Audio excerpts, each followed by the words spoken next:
Goeiemôre vriende en baie welkom by ons oordenkings op hierdie lekker nat Dinsdagoggend.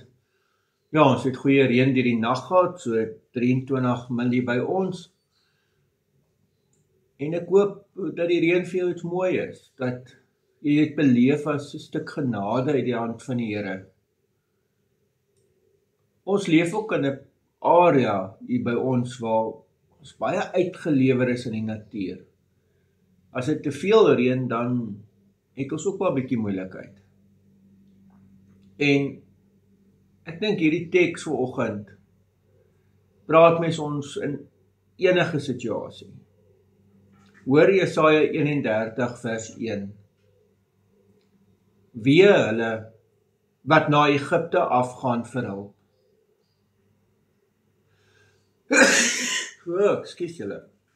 Wat op perde staat maak.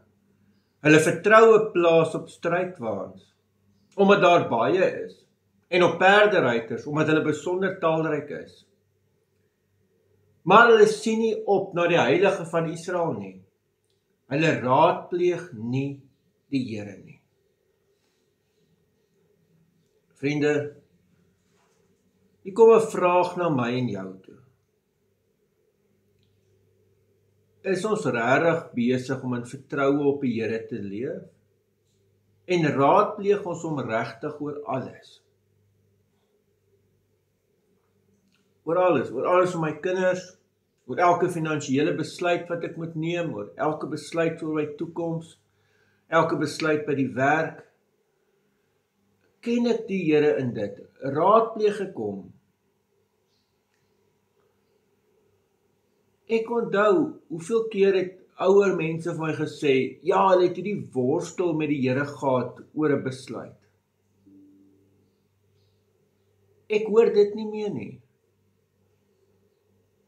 Regtig 'n worsteling oor, maar wat is God se wil hierin? Vriende, ek dink dis wat hierdie teks van ons vra vandag. Kom ons worstel met, maar wat wil die Here hê? Amen.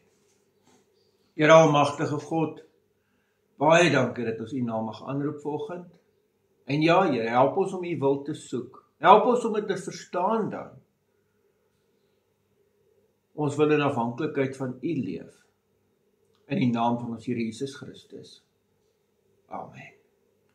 Vriende, mag jy 'n baie mooi en ook 'n geseënde dag hê. Totsiens.